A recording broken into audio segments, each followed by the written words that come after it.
Good morning friends. आज wisdom tree आप लोग के साथ उस प्रयास को बताने जा रहा है जिस प्रयास के लिए विजडम ट्री को बनाया गया है।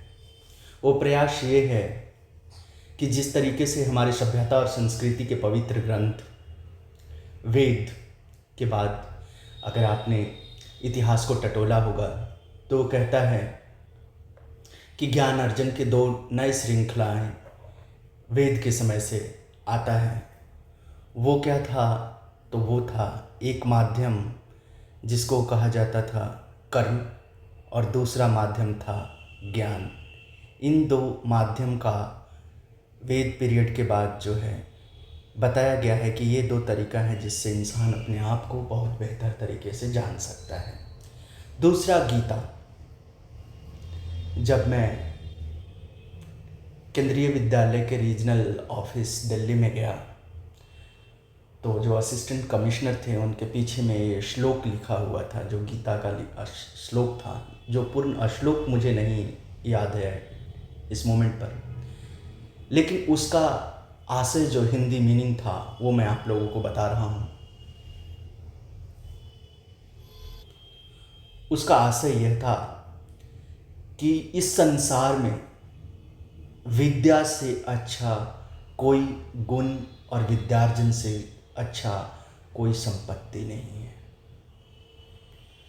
उस शब्द को देख करके मेरे अंदर ये चीज़ लगा कि नहीं, जिस तरीके से जिस परिवेश से हम लोग मेजॉरिटी ऑफ द इंडियंस आते हैं, आप जान रहे हैं कि हमारे देश में जो इकोनॉमिक गैप है वो काफ़ी ज़्यादा बढ़ गया है, आर्थिक गैप बहुत ज़्यादा है, जिसमें बहुतायत लोग जो गाँवों में रहते हैं, इवन बहुत सारी लड़कियां जो आज भी गाँवों में रहती हैं, उन्हें सही प्रॉपर एजुकेशन नहीं मिलता और उन्हें बताने वाला कोई नहीं है वैसा। Even schools are not performing that better which is the requirement of those candidates to fight the competition. और एक ह्यूज गैप बन जाता है कि वो बच्चे सिर्फ रेलवे और सिपाही के एग्ज़ाम तक सोच पाते हैं। बट आज वो सिनेरियो बदलना चाहिए।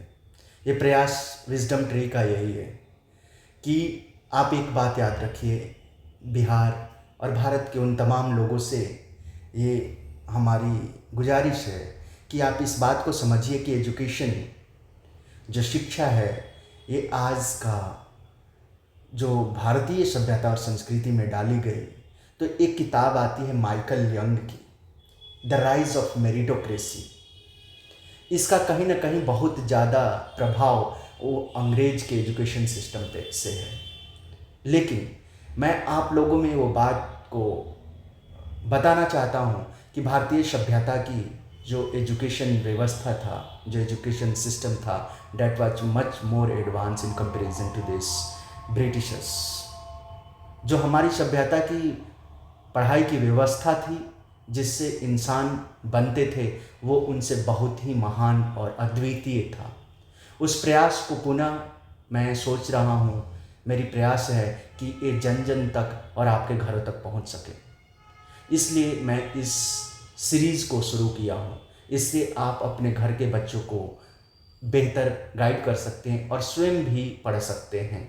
ये ना सिर्फ पेरेंट्स के लिए मेरी प्रयास उन हर बिहार के और भारत के लोगों से है, माताओं बहनों और जो पढ़ाई कर रहे हैं उनसे है कि आप इस प्रोसेस को समझिए और आप अपने घरों में इस्तेमाल कीजिए कि ताकि हर घर एक विद्यालय बन सके, हर घर में एक पेरेंट्स टीचर का रोल निभा सके, पेरेंट्स की इम्पोर्टेंस बढ़ सके। क्योंकि जिस तरीके का व्यवस्था अभी भारतीय समाज के पटल पर दिख रहा है वो अत्यंत ही सोच का विषय बन गया है। जिस तरीके से पेरेंट्स की कंडीशन हो रही है, ओल्ड एज होम्स हमारे देश की परिकल्पना नहीं थी। The relationship between the son, daughter and parents is critically going down. वो रिश्ता नीचे जा रहा है। हमें जो भारतीय समाज का समाज व्यवस्था था और परिवार व्यवस्था था वो बहुत स्ट्रॉन्ग था और उससे इस शिक्षा के द्वारा सिंचित किया जा सकता है। तो ये लक्ष्य उसी को साधने के लिए है, ये कार्य उसी को साधने के लिए है। चलिए मैं आपको इस चीज़ में अब बताता हूँ कि शिक्षा का मतलब क्या होता है। शिक्षा बेसिकली जिस तरीके से मैंने आपको बोला कि इतनी अच्छी चीज़ है जो अगर सही मायने में किसी व्यक्ति के अंदर उतरता है तो वही व्यक्ति एपीजे अब्दुल कलाम, एमएस स्वामीनाथन और रतन टाटा, जेआरडी टाटा के रूप में हमें दिखाई देता है। तो हमें आप अपनी प्रयास ऐसा कीजिए कि हर घर से अंबेडकर जी, हर घर से महात्मा गांधी, हर घर से एमएस स्वामीनाथन और हर घर से एपीजे अब्दुल कलाम जैसा होनहार गुदड़ी का लाल निकले। ये प्रयास इस चीज़ की है। तो चाहे पेरेंट्स कितना भी अशिक्षित हों, लेकिन शिक्षा की मर्मकता को और उसके साथ उसे कैसे देना वो भली भांति जानता है। लेकिन आज पुनः ये प्रयास है, ये ज़रूरी पड़ गया है कि उनको ये चीज़ को बताया जाए। तो ज़्यादा लेट ना करते हुए मैं आपको बताता हूँ कि देखिए शिक्षा के कुछ कंपोनेंट्स हैं। अगर उस शिक्षा के कंपोनेंट्स को आप नहीं कीजिएगा तो ये जो कॉम्पिटिटिव मोड ऑफ एग्जामिनेशंस है, चाहे वो रेलवे का हो, एसएससी का हो, सीजीएल हो, सीयूईटी हो, नेट हो, नीट हो, कोई भी एग्जामिनेशन है, उसमें आपको बहुत ज़्यादा दिक्कत होगा, बहुत ज़्यादा दिक्कत होगा। क्योंकि शिक्षा का मतलब होता है सक्षमता प्लस सेवार्थ। तो इनके सामने जो सक्षमता को आकलन करना है, उस आकलन का क्या परिभाषा है? आपको पता है कि ये कॉम्पिटिटिव एग्जामिनेशंस को क्रॉस करना, ये सक्षमता है। लेकिन हमारी भारतीय सभ्यता, जब आप अपने पेरेंट्स से, जब आप अपने टीचर्स से, गुरु से, जब आप अपने बड़ों से, जब आप अनुभवी से इसे लेते हैं, सेवार्थ के रूप में लेते हैं, तो वो आपको एक विजडमफुल इंसान बनाता है। वो वैसा इंसान कतई नहीं बनाता जैसा कि अभी आपने 1-2 दिन पहले न्यूज़ में देखा होगा कि जो नीट में हुआ, उसके बाद सिविल सर्विसेज के एग्जामिनेशंस में दसों बीसों की संख्या में फ्रॉड, ईडब्ल्यूएस कैटेगरी का सर्टिफिकेट, ओबीसी का सर्टिफिकेट, पीडब्ल्यूडी का सर्टिफिकेट बना करके लोग आईएएस बन चुके हैं। और इस इतनी बड़ी स्कैम यूपीएससी की ये पहली बार समाज के पटल पर इस तरीके से आया, जिसमें बहुत सारे लोग ईडब्ल्यूएस का फर्जी सर्टिफिकेट बना रखे हैं, ओबीसी जो है नहीं उसका फर्जी सर्टिफिकेट बना रखे हैं, पीडब्ल्यूडी की उतना परसेंटेज नहीं है, उनकी डिसेबिलिटीज़ की परसेंटेज को ज़्यादा इंक्रीज़ कर रखे हैं और गलत तरीके से दूसरे के हक को मार करके अपने आप को आईएएस जैसी पोस्ट पर पदस्थापित कर रखे हैं।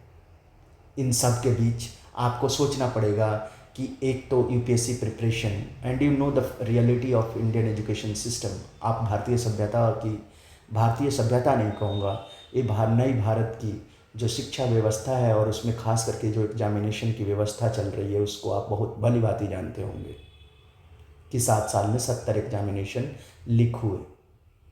अब इसमें अगर आप अपने बच्चे को, अगर आप अपने भाई को, बहन को, खुद को सक्षमता नहीं लाइएगा तो कैसे आप इस परिवेश में अपने आप को पदस्थापित कर पाइएगा? ये विषय है जो आपको सोचना पड़ेगा। तो इसके लिए सक्षमता जरूरी है। तो वो सक्षमता किससे आएगा? That means the skill. और वो स्किल फिर कैसे आएगा? जब आप एजुकेशन के हर कंपोनेंट को साइंटिफिकली करेंगे। जब नहीं करेंगे आप, तो आपके अंदर वो क्षमता नहीं आएगी कि आप प्रीलिम्स क्वालिफाई कर जाएं, मेंस क्वालिफाई कर जाएं और इंटरव्यू क्वालिफाई कर जाएं।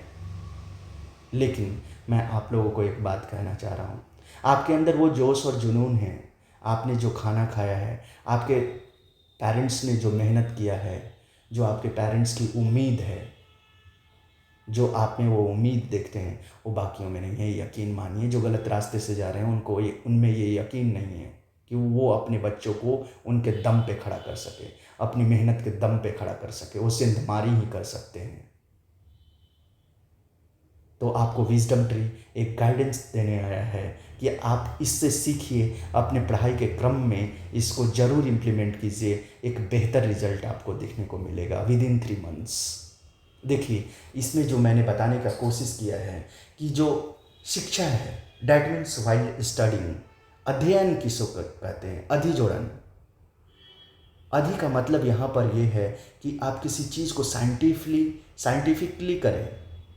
तो अध्ययन में क्या क्या कंपोनेंट है, इस कंपोनेंट को अगर पढ़ने वक्त नहीं इस्तेमाल कीजिएगा, कैसे आपके अंदर वो कैपेबिलिटी रहेगा।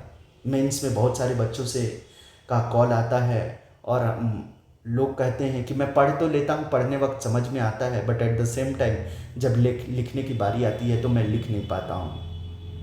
जब उससे बोलने की बारी आती है तो मैं क्रमबद्ध तरीके से सोच नहीं पाते हैं, बोल नहीं पाते। व्हाट दिस इंडिकेट्स, ये कर रहा है कि कहीं ना कहीं फिर ये आपको मेंस के उत्तर लेखन में और साक्षात्कार में दिक्कत करेगा। कंपटीशन से आप पीछे रहेंगे। तो क्या ये संभव नहीं है कि इसे पढ़ने वक्त इसे अपने रुचि में लाया जाए? अब उसे कैसे रुचि में लाया जा सकता है? सबसे पहले प्रोसेस है, 2 प्रोसेस से स्टार्ट होता है। आइदर इट्स बाय दर्शन और बाय श्रवण। ये दर्शन और श्रवण कहने का तात्पर्य क्या है? तो दर्शन कहने का मतलब है कि when you go through self study, जब आप सेल्फ स्टडी के थ्रू जाते हैं तो क्या करते हैं? देखते हैं।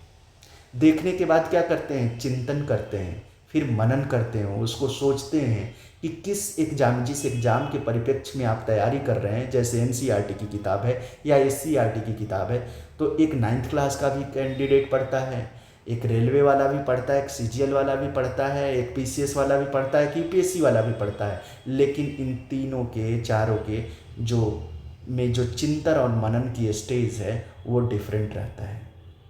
तो इसी को आपको बढ़ाना है, चिंतन और मनन को, दर्शन के साथ ही। मतलब कि पढ़ते वक्त इतना सेंसिटिव रहना है कि you should know that which area is very much important and what kind of connectivity is there for that particular examination, कि किस जो कंटेंट है, जो चीज़ दिया गया है, उसका क्या संदर्भ है, क्या लिंकेज है उस पार्टिकुलर एग्ज़ाम के साथ, उस विशेष एग्ज़ाम के साथ। उसके बाद लेखन, आप उसे डेली लिखिए जो आप समझे हैं, या बैक जा कर के क्वेश्चन को कीजिए, तब जा कर के आपके अंदर लेखन की शैली डेवलप होगी। और ये लेखन कब आएगा? जब आप चिंतन और मनन किए हैं तभी आ सकता है लेखन। ये यहाँ एक लिंकेज है, there is a linkage in all these things. उसके बाद वाच्यम, उसके बाद उसे बोलिए, किसी अपने दोस्तों को समझाने की प्रयास कीजिए, खुद में बोलिए कि आपने क्या पढ़ा है, ताकि ये आपके अंदर साक्षात्कार की स्किल को डेवलप कर सके, क्योंकि ये एक इम्पॉर्टेंट कहीं ना कहीं कंपोनेंट है उस कॉम्पिटिटिव एग्जामिनेशन का प्रोसेस का। तो जब ये सारी श्रृंखला को आप नियमबद्ध तरीके से करेंगे तो आपके अंदर एक होलसम आइडिया के रूप में आएगा, उसको कहा जाएगा शिक्षा, जो आपके अंदर सक्षमता भी देगा। और जब इसे आप पॉजिटिव थॉट के साथ करेंगे तो वो आपके अंदर सेवार्थ की भावना भी देगा। तो ये है भारतीय सभ्यता की अध्ययन की प्रक्रिया। मैं उम्मीद करता हूँ कि आप इसे समझे होंगे। और ये श्रवण, कहीं कहीं पे श्रवण से स्टार्ट होता है, जैसे मैं आपको जो बता रहा हूँ, तो इसमें दोनों का मिक्सिंग है, श्रवण एंड दर्शन। आप देख रहे हैं कि मैं यहाँ पर क्या लिख रखा हूँ, आप इन चीज़ों को जोड़िए और आपको हर समय हर पल, विजडम ट्री ये कहा है कि आपके शिक्षा संबंधित किसी भी दिक्कतदारी में आपके साथ कदम से कदम मिला करके आपको मदद करेगी विजडम ट्री। तो इस चैनल को सब्सक्राइब कीजिए और अपने दोस्तों के बीच, अपने घर के रिश्तेदारों के बीच इसको एक जन आंदोलन के रूप में परिवर्तित कीजिए, ताकि हर घर विद्यालय बन सके। और ये मोटिव सबसे पहले निकाली जाए कि हमारा माता पिता अशिक्षित है, वो हमें शिक्षा का संचार कैसे कर सकता। मैं ये गर्व के साथ कहता हूँ कि मेरी माँ एक इलिटरेट है, लेकिन जो मेरे पास एजुकेशन की क्वालिटी, जो एजुकेशन उन्होंने मुझे दिया है वो अद्वितीय है। इस पे मैं प्राउड फील करता हूँ। तो आप अपने पेरेंट्स के उस मेहनत से, उनके थॉट प्रोसेस से इस चीज़ को समझिए और उनके कंट्रीब्यूशन को जानिए। और पेरेंट्स से मेरी एक निवेदन है कि आप इस चीज़ को ज़रूर जानें कि आप अपने बच्चे को, जो छोटे बच्चे हैं, उनको बोलने की आदत, उनको जोर से पढ़ने की आदत ज़रूर डलवाएं। और उसकी एक प्रक्रिया है जो मैं दूसरे वीडियोज़ में लाऊंगा। ज़रूर आप उसे देखें और आप अपने घर में नई शिक्षा की क्रांति को जन्म दें, ताकि आप जान रहे हैं कि आज की शिक्षा व्यवस्था काफ़ी ज़्यादा महंगाई के साथ महंगा हो गया है, लेकिन एट द सेम टाइम उसमें कोई दम नहीं। आप विश्वास मानिए, मैं जिस श्रृंखला को शुरू किया हूँ, इसको अगर इम्प्लीमेंट किया जाएगा तो डेफिनेटली एक जन आंदोलन खड़ा होगा और हर घर में खड़ा होगा, क्योंकि मैं इसके पीछे की हर साइंटिफिक लॉजिक को भी आपको बताऊंगा कि किस तरीके से इस चीज़ में न्यू एजुकेशन पॉलिसी की साइंटिफिक टेम्परामेंट डाला गया है। जो वर्षों पहले शुरू हुआ था उसे आज न्यू एजुकेशन पॉलिसी में डाला गया है, और उसके पीछे की लॉजिक भी आपके साथ शेयर करूंगा विथ प्रूफ्स एंड फैक्ट्स। तो thank you for watching this wisdom tree, and आपसे उम्मीद करते हैं कि आप इसे आप अपने लोगों के बीच सब्सक्राइब कीजिएगा, ताकि आपको बीपीएससी संबंधित, यूपीएससी संबंधित और शिक्षा कैसे पढ़ा जाए, कैसे सीखा जाए, इसके पेडागोगी को आप तक ये वीडियो पहुंच सके। Thank you.